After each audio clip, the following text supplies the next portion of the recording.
Good afternoon, everyone. How are we doing today? You have any questions from last time or last class or last videos about anything? Okay. Let's go to our dashboard. Of course.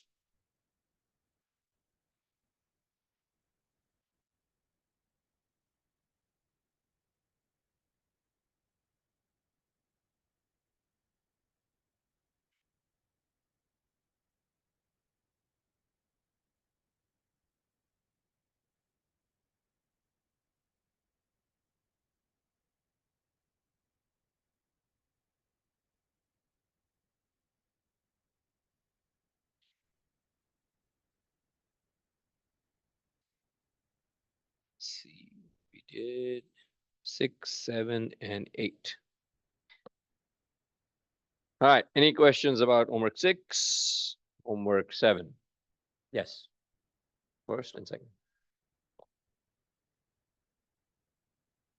Was that 6 or 7? 7. Okay. All right. So 7. And then you also had a question. Which one? 2.35. Okay. 2.35. And you said 2.23. 2.23. All right.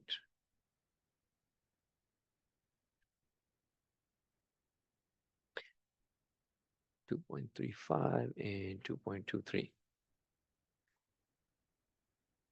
Okay, so this is 2.23. Let's open up the image in a different tab. And also, let me open up the notebook.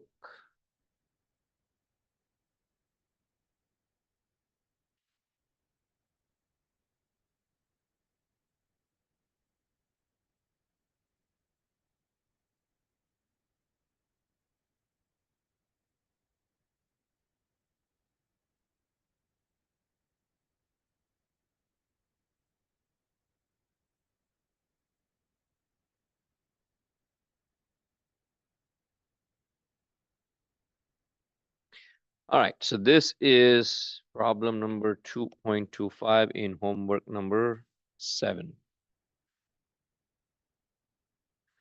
Actually, let's just do this.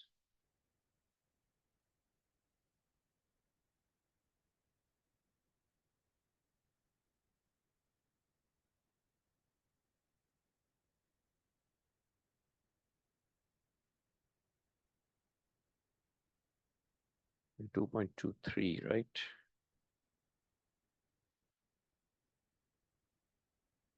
Yeah, okay.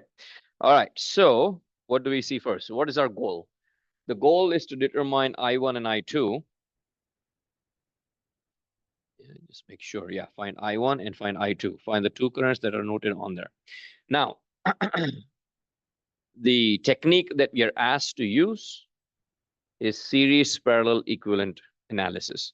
Series parallel equivalent meaning we have to reduce all the resistors in the network down to one single resistance from the perspective of the source. So we want to do this.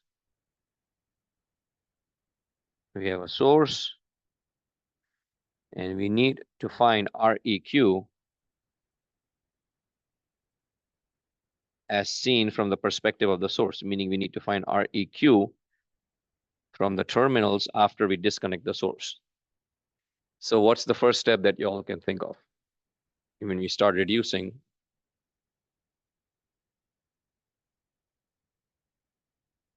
Anyone? Absolutely. Combine 8 and 8, and they are in series, parallel, neither series nor parallel. They're parallel. Then we have 6. So what is the parallel combination of 8 and 8? A simple hint, when you have n number of resistors in parallel, all with the same value, the REQ is simply the resistance divided by n. So we have 2 resistors in parallel, 8 ohms, so it's 8 divided by 2. If you had 3 resistors in parallel, it would be 8 divided by 3.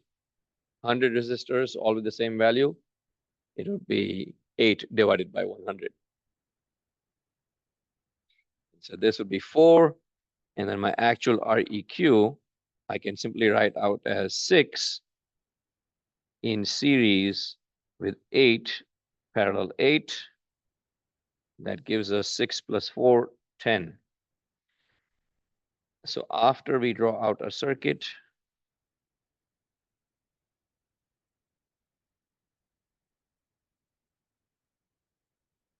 we have REQ, which is 10, and VS. I don't know what VS was, so let's go back. VS is 20. VS is 20. So as VS is 20, now we apply Ohm's law.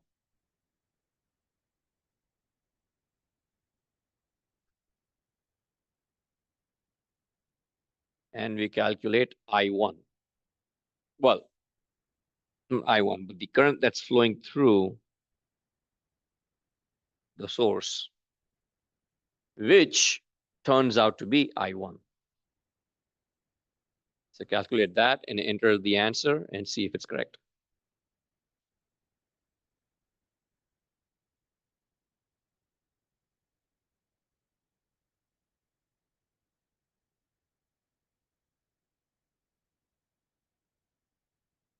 How many of you are done with homework 6? Almost everyone. How about homework 7? Okay, most of you. So if you're not yet done, as we are going along, you can solve it and you can submit your answers.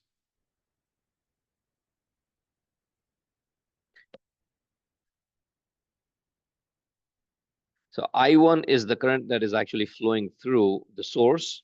And so even if we reduce everything down to one single REQ, the current that we find using Ohm's law gives us I1.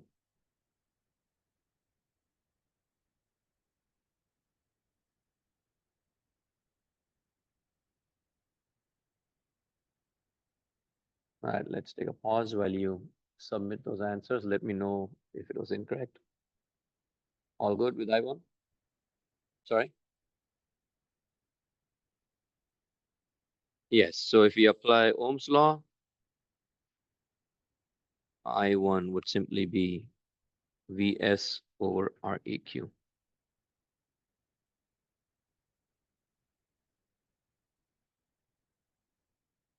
Sorry? It says 2 amps is wrong. Does anyone else have?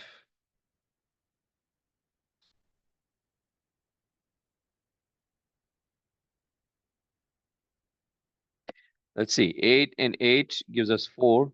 4 plus 6 is 10. 20 divided by 10. Was it wrong?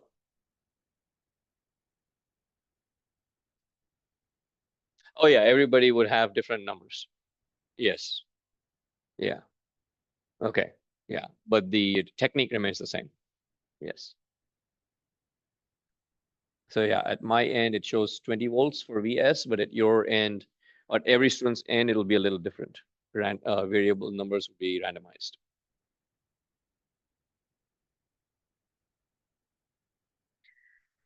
So once everyone is done with I1, then we'll go into I2.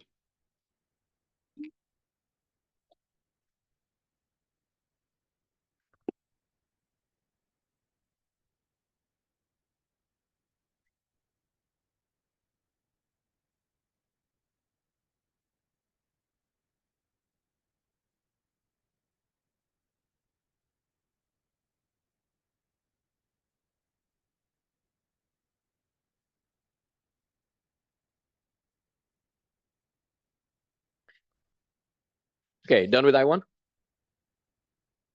All right, so what's the next step? We need to find I2.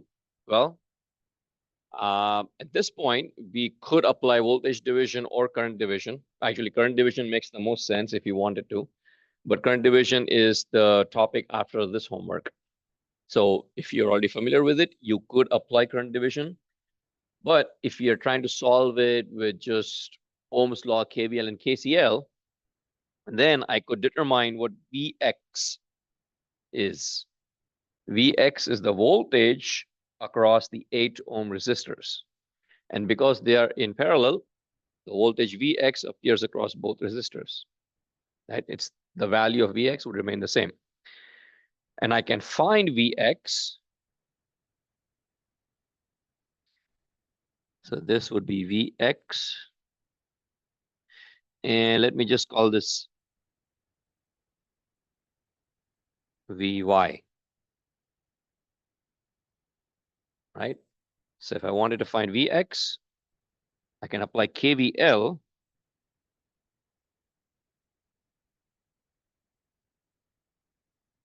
And I can say,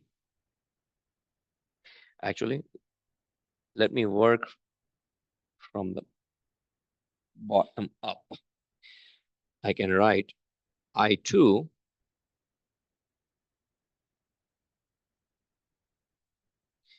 is equal to Vx over 8 ohms, right? We want to find I2. The easiest way to find I2 is by applying Ohm's law. I know R, but I don't know V. V is Vx. So the next step would be to find Vx. I can apply KVL, and I can find Vx is equal to Vs minus Vy.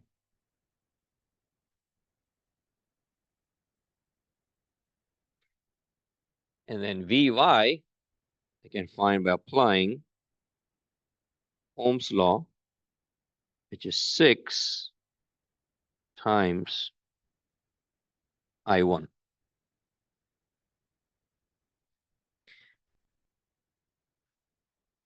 Okay. So again, I2 is the current flowing through the 8 ohm resistor on the right. I want to find I2, I can apply Ohm's law. Ohm's law is V equals IR. I have R, I do not have I, and I do not have V. But I can find the V, the voltage Vx, by applying KVL around the loop. I can find it as Vs minus Vy. And then Vy I can find from Ohm's law because I already have I1. Let's take a pause while you think over that and let me know if you have any questions.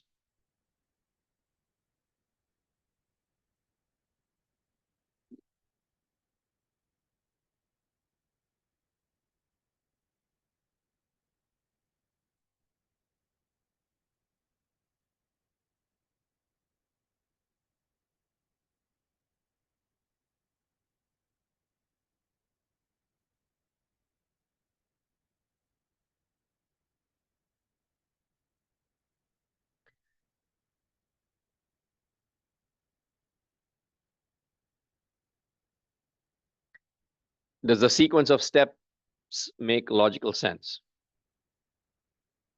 When you are looking at a problem, it's an unknown quantity that you're trying to find. Think of all the laws or all the equations that you could apply to find that, right? That's the logic behind this. I want to find I2. The easiest or the most straightforward way is by applying Ohm's law. In Ohm's law, I have R, but I don't have V. And so then I am next thing to do, or next logical thing to do, is find voltage. When we think of voltage, KVL comes to mind. And so we see if we can find that voltage by applying KVL. It may or may not be possible. Obviously, this is a very straightforward problem.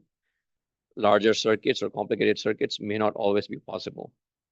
But once you learn the process of applying these equations and these laws in any order, okay, in any order.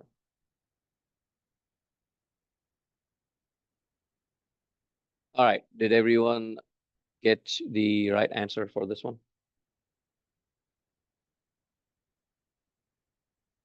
Okay.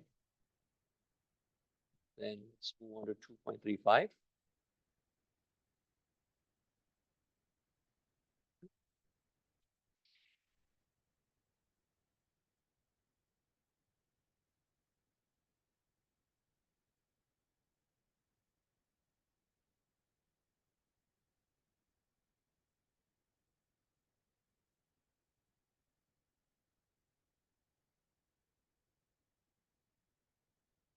All right, 2.35. This is the one that we went over in last class.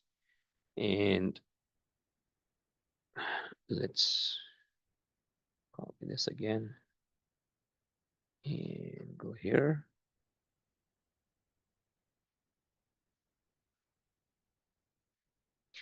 And I believe you're asked to find I2.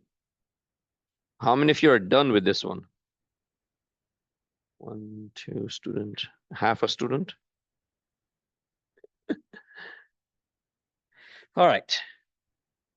So I'm going to redraw this circuit in a slightly different manner. What I'm going to do is this.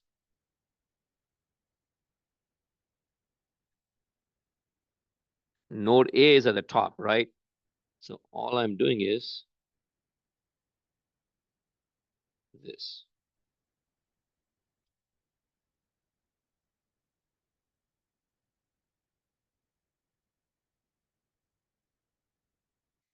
Remember,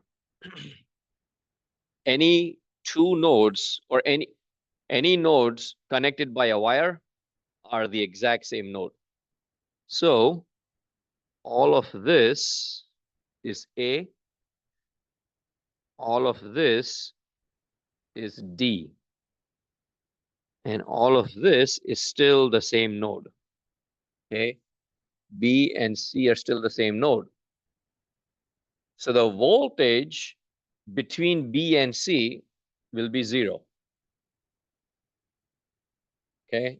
That's the thing that confuses us when we first look at the circuit. The voltage between B and C will be 0 because B and C are the exact same node. They're all actually, whatever is circled is the same node. Okay.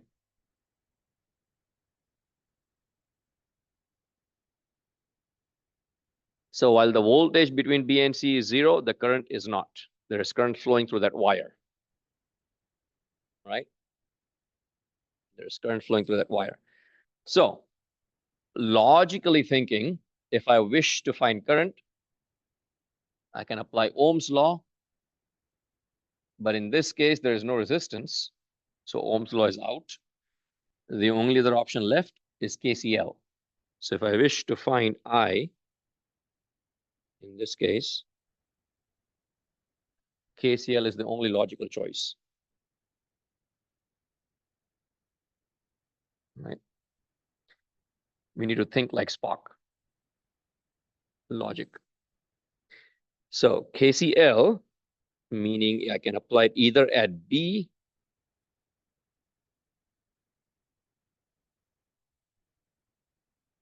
or node C. Okay, either at B or at node C. And I'm going to join these two together. So this is B, this is C, this is A at the top, this is D at the bottom. Right? And again, at my end, the source is 20 volts. At your end, it might be something else. This current is I1.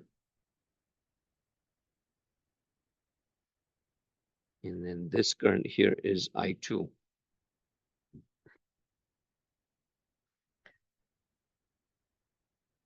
What I'm also going to do is I'm going to label the 4 currents. And I'm going to call them, let's say, numbers are taken, right? 1, 2. So let's do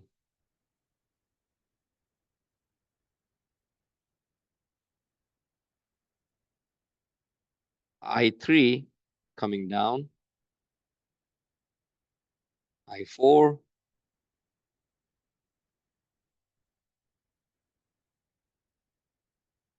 I5, and I6.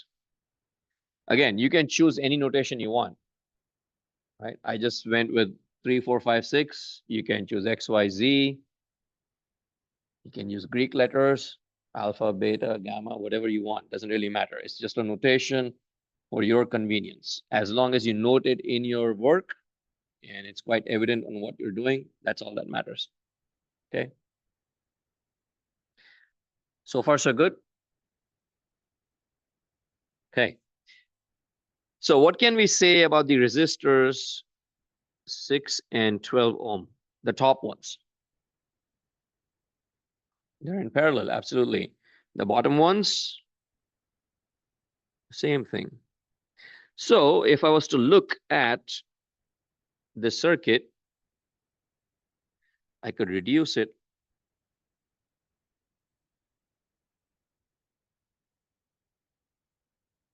like this. This would be 6 in parallel with 12, and this would be 12 in parallel with 6.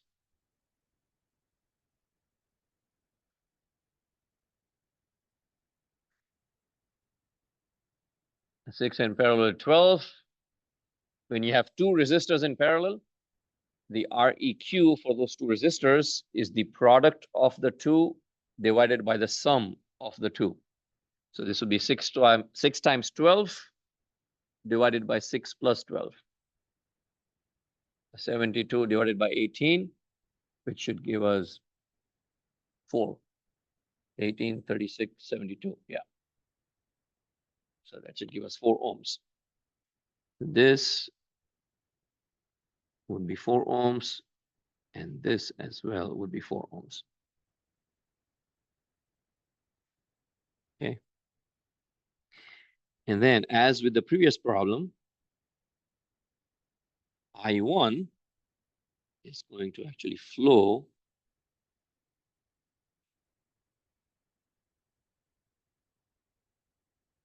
to all of them. And now we have something. What do we have? We have I and we have R. If we have I and we have R, we should automatically think I must apply Ohm's law and find voltage. So we find voltage. All right. And we can label. Oh, one more point. The directions that I've chosen for I3, I4, I5, and I6, they just follow logic. Okay. We could end up choosing the opposite direction. The only thing is our answer would turn out to have a negative sign, right? Because I1 is coming like this from the top. The only logical place for the current to flow would be going down. And that's my assumption that I3, I4, I5, and I6 are all coming from the top and flowing down in the circuit diagram.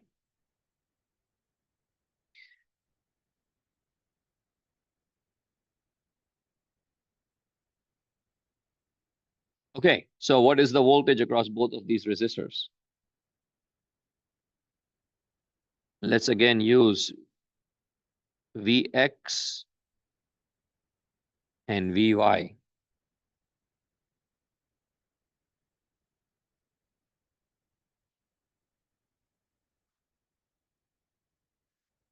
Actually, so doing voltage division, right? I apply Ohm's law. I1 would be 20 divided by 4 plus 4, at least at my end, right? 20 divided by 8. Everybody with me so far?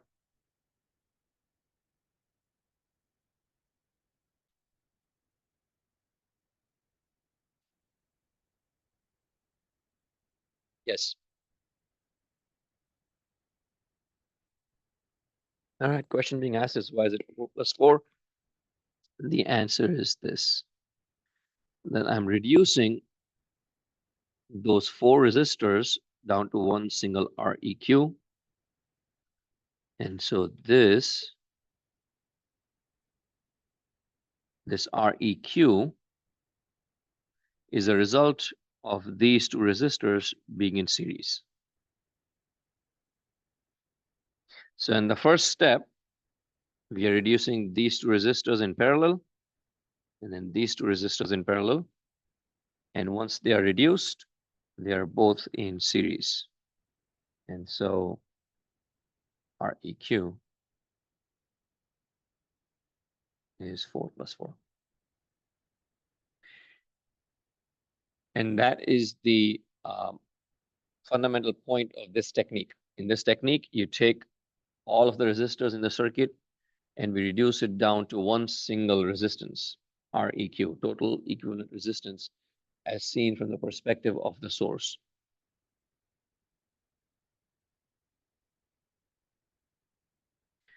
You can find I1.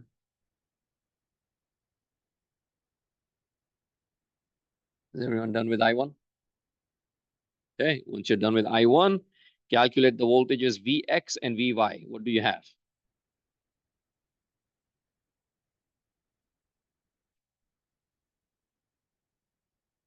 You have R, you have I to calculate Vx and Vy.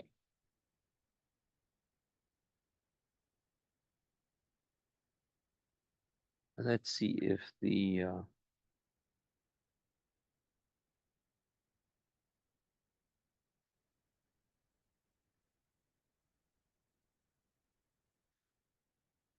it asks for I1, I2, okay? Right. I1 and I2. So I1 is done. Now we need to find I2. For I2, we need to apply KCL. To apply KCL, we need the currents flowing through those resistors. So you find Vx, you find Vy. Vx is the same voltage here. And then Vy is the same voltage here. I should have actually not squeezed my work into such a small diagram. Is that readable from afar? Let me zoom in a little bit.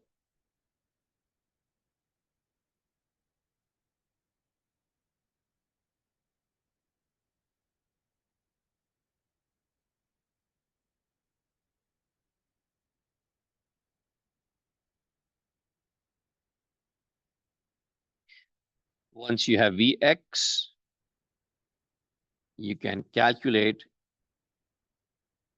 I3 and I4 again by applying Ohm's law. And from Vy, you can calculate I5 and I6. Once you have all four currents, we actually don't need all four currents. You only need two of those four. You only need 3 and 5 or 4 and 6 because you only need to apply KCL once. Apply KCL either at B or at C. Okay, when you apply KCL, you only need those two currents. That's it. Apply either at node B or at node C, and you'd have your answer for I2. So run through those calculations, submit your answer, and let me know if you get it incorrect. And let me know if you get it correct. So we can move on.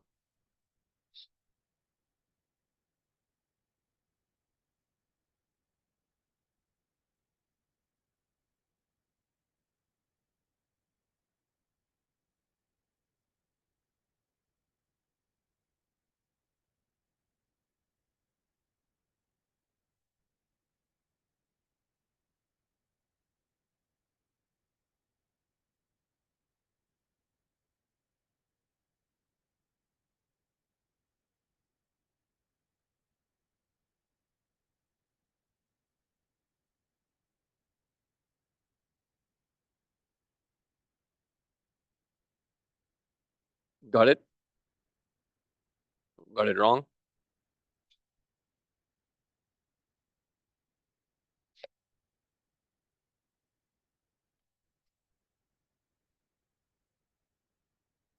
So you're asking question whether it's 10 volts for both Vx and Vy.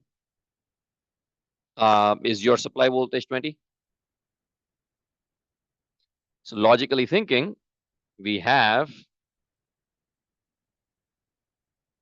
20 apples, 4 people, and you're dividing it. They all get the same amount. So you do get 10 and 10.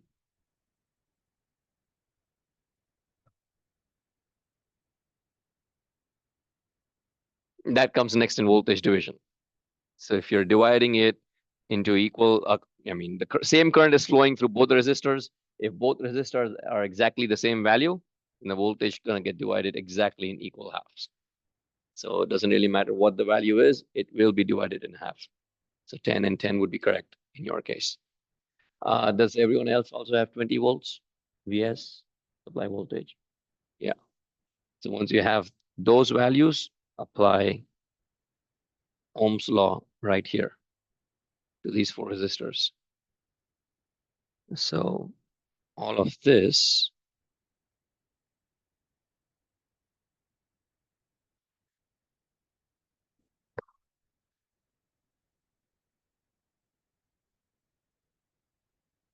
will be solved by applying Ohm's law.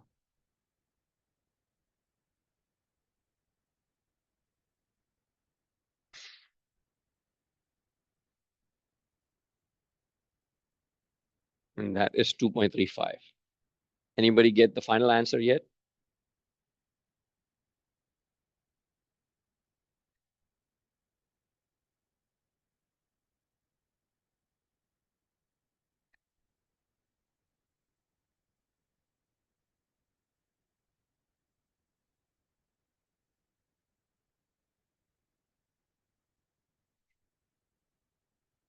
Where is the other homework?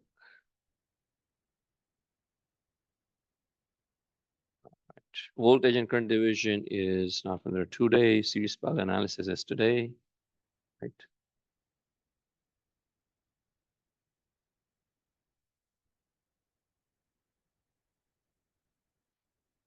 Got it? Feel free to ask.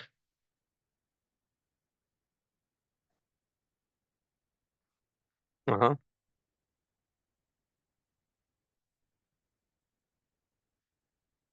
No, no. So here's the thing. We apply KCL. So I2, we find by applying, actually I wrote it out on the left, right? So let's see here. So for I2, we apply KCL either at node A, either at node B or at C. In order to apply KCL, we need I3 and I5, or we need I4 and I6. So if you apply KCL at B,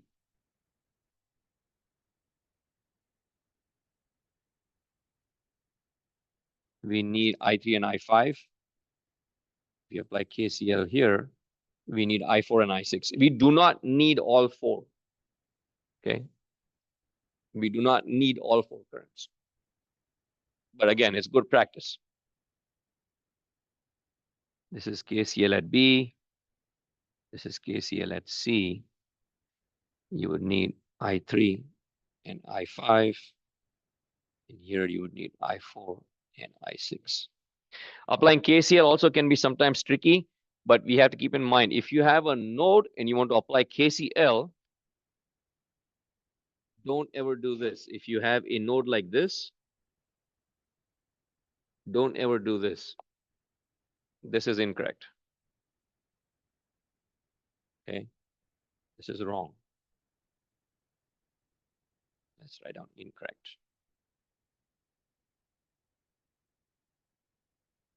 Okay, because it's a node. The actual correct way to do a KCL, you would need three separate currents. So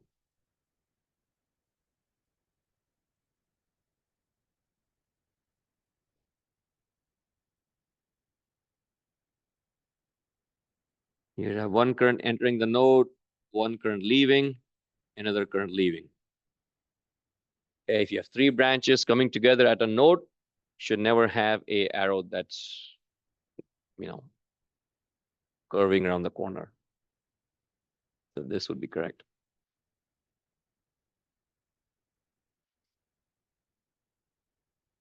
This does happen. I just graded a few exams from earlier in the summer, and there were a couple of errors like these.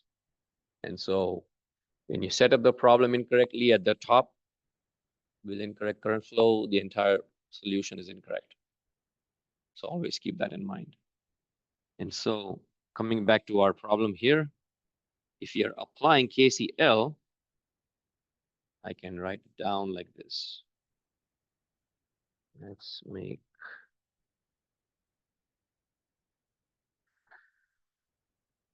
so at node B,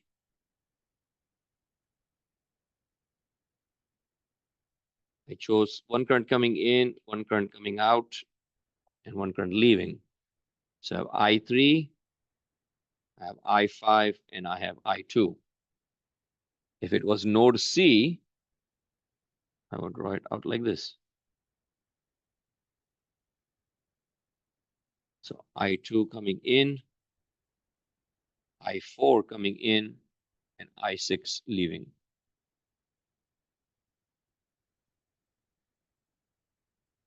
Okay.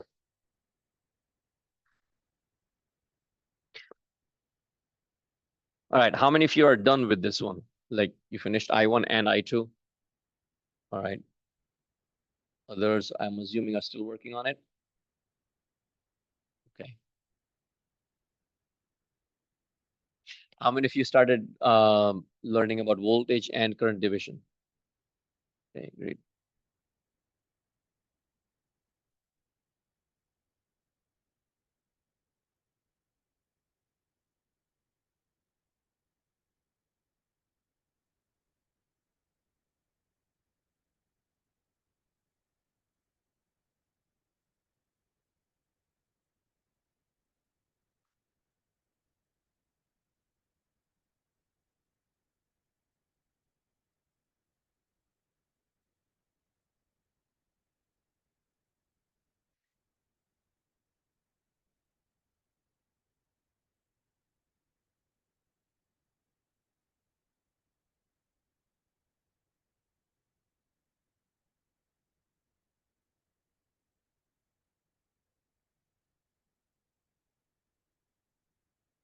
How many of you are still working on this? 2.35. Show of hands, please.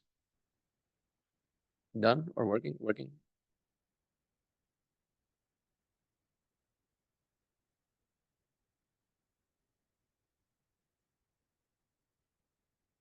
Okay.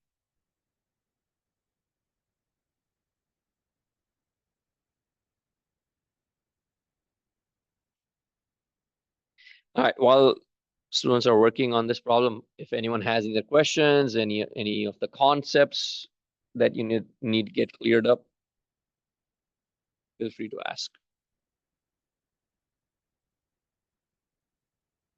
Because after voltage and current division, it's going to pick up, get into node voltage analysis and mesh current analysis.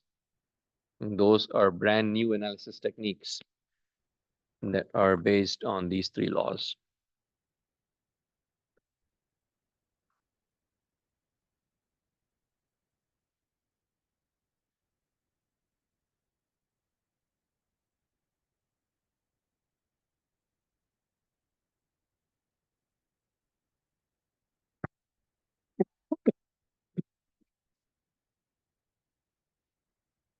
Done?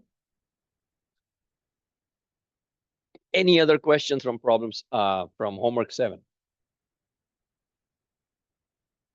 Nope. Okay. All right. Then let me use voltage and current division to explain these two problems. That's a technique that we can use. Okay. All right. So voltage division and current division, they are shortcuts. Okay. These shortcuts are derived from Ohm's law. Essentially, if you apply a voltage to a series connection of resistors, like over here, what happens? The current through both resistors is the same. Because it's a series circuit, there is only one path the current can take. So the current that results is the current that flows through that circuit is a result of all resistors in series working together. Okay, that's why the same current flows through all of them. There is no other pathway. There's only one road. Everybody must take that same road, right? But what happens to voltage? voltage gets divided. So when you have a series connection of resistors, the voltage gets divided, and that voltage that appears across each resistor is a fraction of the supply voltage. And that obviously is a result of the value of those resistors. Okay. So a fraction of the supply voltage appears across each resistor, and the result is due to the value of those resistors. In here, the series resistors were equal in value, 4 ohms and 4 ohms, and there were 2 of them. So if you have a voltage and it's divided across 2 resistors connected in series, that voltage will be divided in exactly equal parts, or 2 halves. So similar to the parallel resistors that I just spoke about, voltage division gets divided across each resistor. If you are applying 100 volts to 10 different resistors, all of them with the exact same value of 10 ohms, well, it'll be 100 divided by 10. So 10 volts appears across each resistor. Otherwise, voltage division, the equation or the formula is, and again, derivation is there in the lecture notes.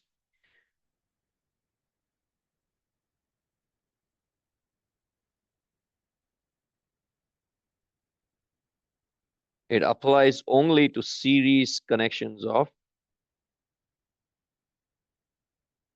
this line. Only applies to resistors connected in series.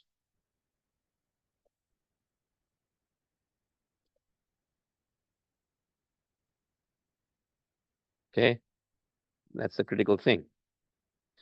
Current obviously remains the same, nothing happens to it. Voltage gets divided. And again, voltage division is derived from Ohm's law.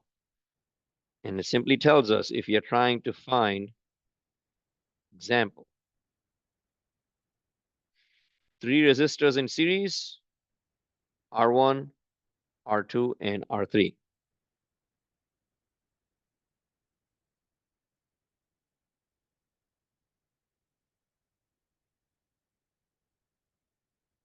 And Vs is the supply voltage.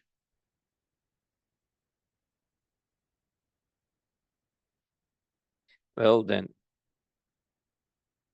VR1 is simply equal to a fraction of Vs. That fraction is given by the ratio of R1, that same resistor,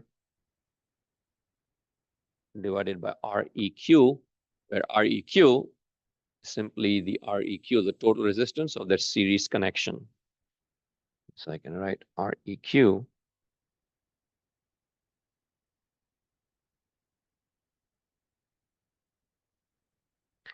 R1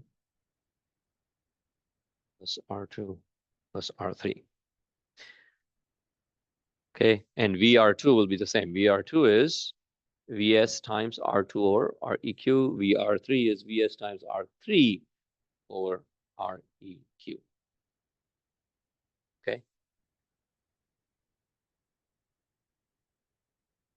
We have about 6 minutes left.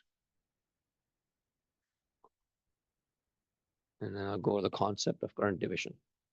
Voltage division is a little easier to apply because it's a series connection, so you simply add them up. And so the equation is rather straightforward in a sense, or both of them are straightforward, but voltage division is a little bit easier than current division.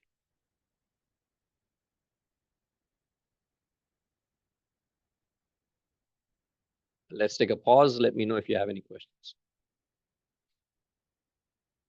How many of you said that you were working on 8? Homework 8? Okay, 1, 2, smooth. Okay.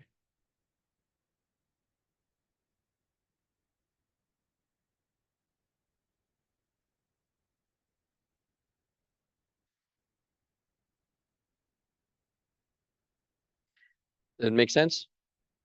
Voltage division? Okay. So if you look at the previous problem, 2.35, and even 2.23.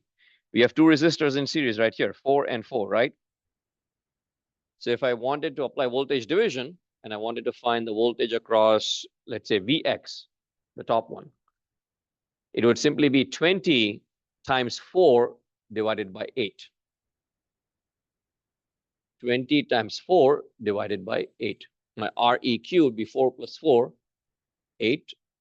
And then the resistor of interest is 4 ohms. So 4 divided by 8 is the fraction. Same thing with this problem.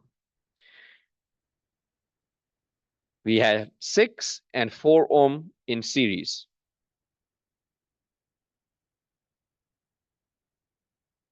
This was 6 ohms. This was 4 ohms. We were applying 20 volts. So if I wish to find the voltage across the 6 ohm resistor or the 4 ohm resistor, my Req is 10. For the 6 ohm resistor, Vx would be, actually not Vx, would be Vy in this case. Vy would be 20 times 6 divided by 10. And Vx would be 20 times 4 divided by 10. So it's simply a shortcut. It allows us to skip a step. In this solution, without using voltage division, we would first find I1. Once we find I1, then we find the voltage across both the resistors. So again, voltage division is nothing but a shortcut. It allows us to skip a step. We don't need to find the current in order to find the voltage. Remember at the beginning, I said all of the analysis techniques that we learn in here are based on 3 laws: Ohm's law, KVL, and KCL, right? So voltage division and current division, again, based on Ohm's law.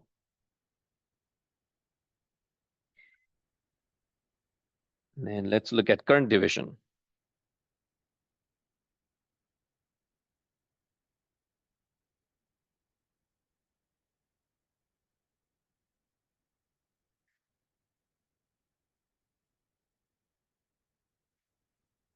Current division only applies to resistors in parallel.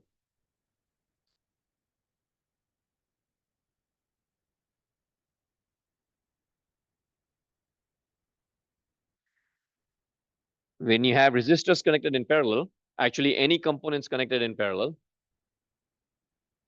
the voltage that appears across that parallel network or the parallel circuit is a result of all of them working together. In a parallel circuit, there are only 2 nodes, right? By its very definition, in a parallel circuit, there are only 2 nodes. One is the top node, one is the bottom node. There's only 2 nodes in a parallel circuit. You have 2 nodes and you measure the voltage between those 2 nodes. Doesn't matter whether you measure it here or 100 feet away, still the same voltage. So the voltage remains the same, but the current gets divided. And hence current division applies only to resistors in parallel. So let's just do R1, R2, R3.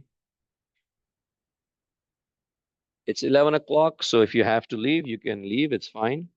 I'm just going to continue recording this for a couple more minutes. And then if Vs is my supply voltage,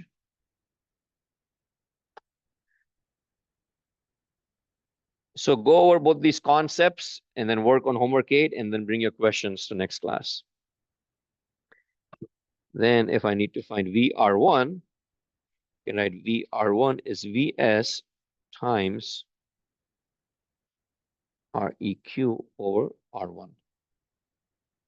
And in this case, my Req, because it's a parallel circuit, obviously, is 1 over R1 plus 1 over R2 plus 1 over R3. And the inverse. Okay. So for current division, it's flipped. It's Req in the numerator and the resistor of interest in the denominator. So it's Req or R1. Sorry, it's not VR1. It should be IR1, not voltage. So IR1, and that would not be VS, it would be IS, whatever the current is.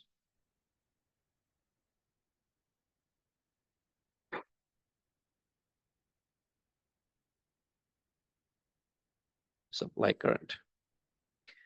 IS times Req or R1. Okay. All right. So go over the lecture videos where I go in depth about the derivation for both voltage and current division.